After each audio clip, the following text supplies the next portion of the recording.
Okay, so have you ever noticed how often we turn to metaphors when we try to describe ourselves? Like, what do you mean? Like, saying things like, ugh, my inner critic is so loud today, or I'm such a hopeless romantic. Oh, yeah, totally. It's like we instinctively use these archetypes to understand who we are. What about you? Is there a particular archetype you find yourself relating to? It's funny you should mention that. What always gets me is how much these metaphors resonate even when we don't consciously choose them. It's like we're tapping into something bigger than ourselves. Exactly, like a shared understanding of what it means to be human. And that's what makes this deep dive so fascinating. We're about to explore something called a holographic archetype. Okay, I'm intrigued. What exactly is a holographic archetype? Think of it like a personalized energetic blueprint that shapes how we experience the world. So it's like a unique map of our inner world. Exactly. Yeah. But before we get too far into it, I want to emphasize that this is just one perspective, one person's take on this. So we're not talking hard science here. Right. It's more like a different lens for looking inward, for understanding ourselves in a new light. Gotcha. I'm all about exploring new perspectives. So how does this holographic archetype thing work? Well, our source material uses this really interesting metaphor, a prism of light.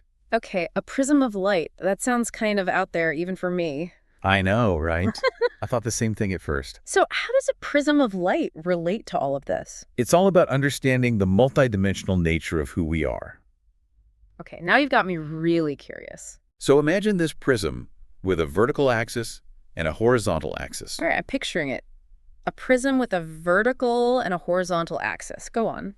Now, the vertical axis represents our connection to, the divine, to our purest potential, that gut feeling we call intuition. So the vertical axis is like that inner voice, the one that urges us to go for our dreams even when it's scary. Exactly. It's about connecting to something larger than ourselves. Okay, that makes sense. Now, what about the horizontal axis? Where does that fit in? The horizontal axis is where things get more personal.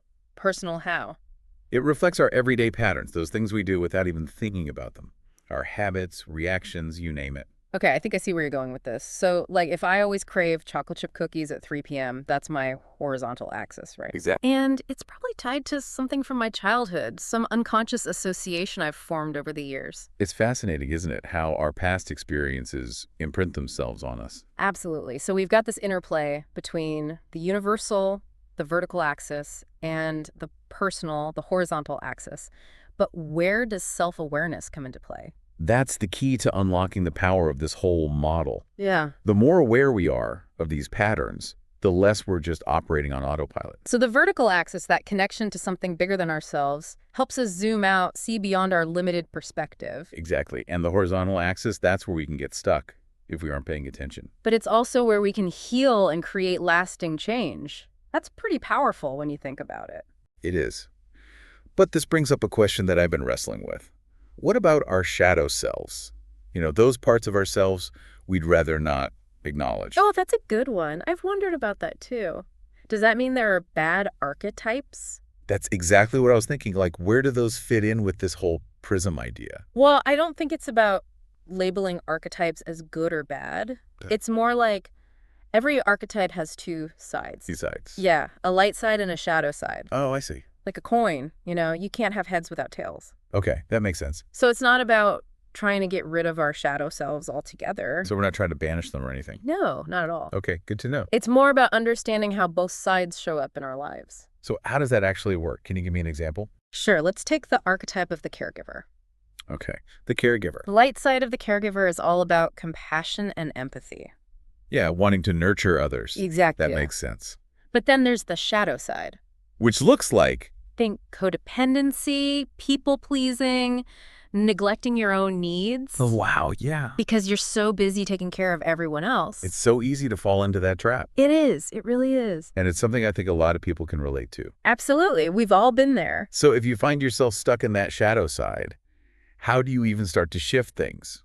Well, that's the big question, isn't it? It is. And this is where self-awareness is so crucial. Okay, so how do we become more aware of those shadow patterns? It starts with recognizing them. Easier said than done, right? It can be, but it's not about beating yourself up for having those shadowy aspects. Okay, that's good to hear. It's about understanding where they come from and how they might be holding you back.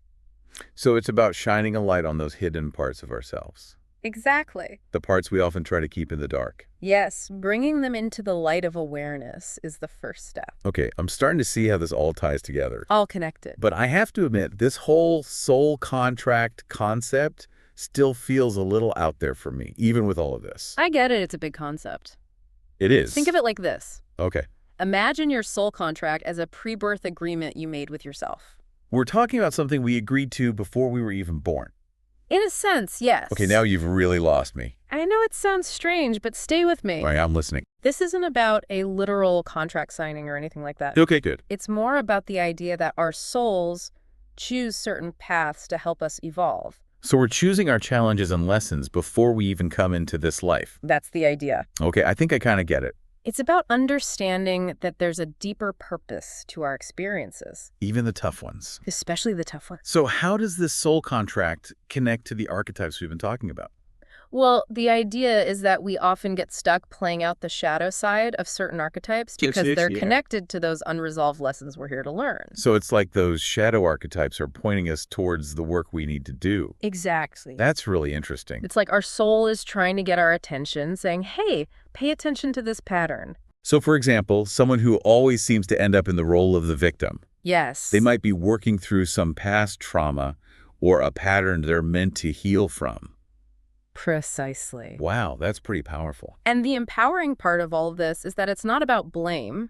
Okay, good. It's about recognizing the pattern and choosing to rewrite the script. So it's not about being a victim to our pasts or our archetypes. Not at all. We have the power to choose something different. Exactly. You have agency. That's a good reminder. It's about stepping into a more empowered way of being. Okay, so how do we actually do that? How do we start rewriting those contracts and shifting those archetypes?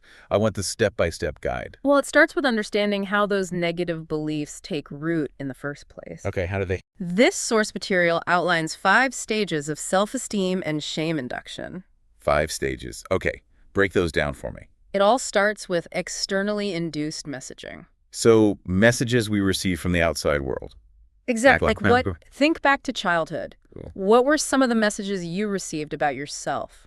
Oh, I see where you're going with this. From our families, from society, even from the media. It's all around us, isn't it? It is, and it starts early on. So we're not born with these negative beliefs. We learn them, Precisely. and then what happens? That brings us to the second stage. Okay, what's stage 2?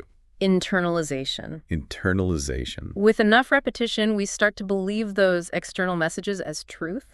We take them on as our own, Exactly. even if they're not true. Even if they're not true. Wow, that's kind of scary when you think about it. It is. It's how those negative beliefs become so ingrained. And so hard to shake. Exactly. So we've got the external messages, then we internalize them. Right. What's the next stage?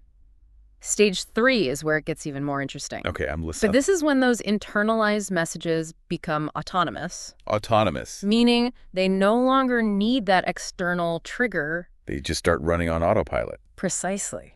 So even without someone telling us we're not good enough, we start to believe it on our own. I know, it's kind of disheartening. It is. It feels like we're fighting against ourselves.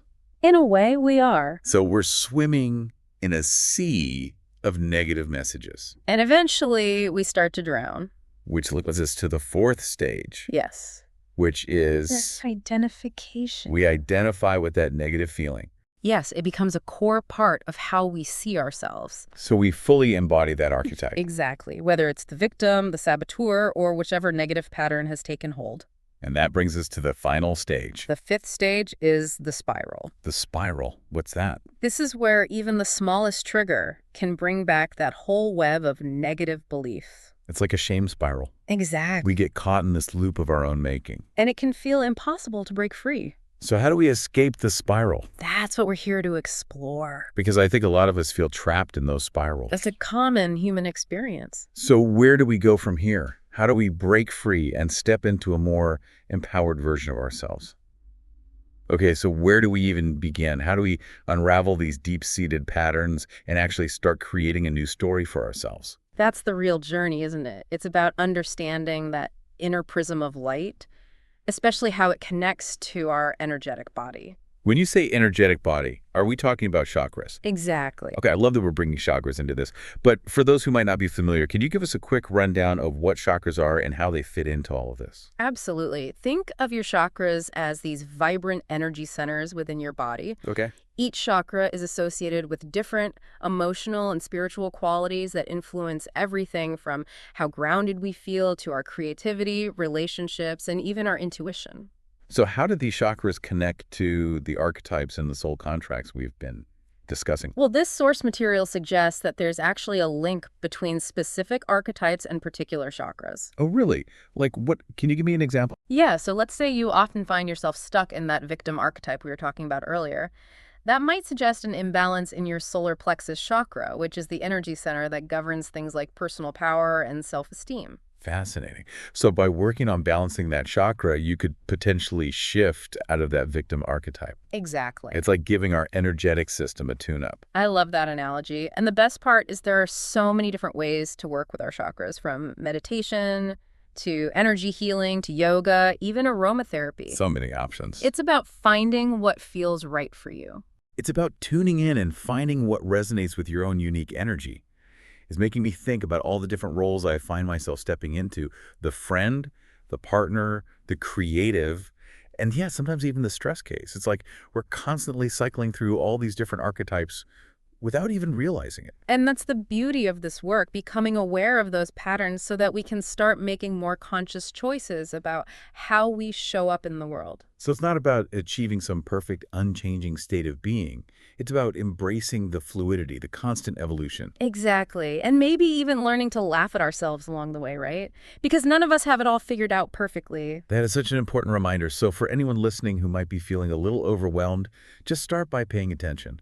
What roles do you habitually play in your own life? What patterns keep showing up? Yes. And maybe even ask yourself this.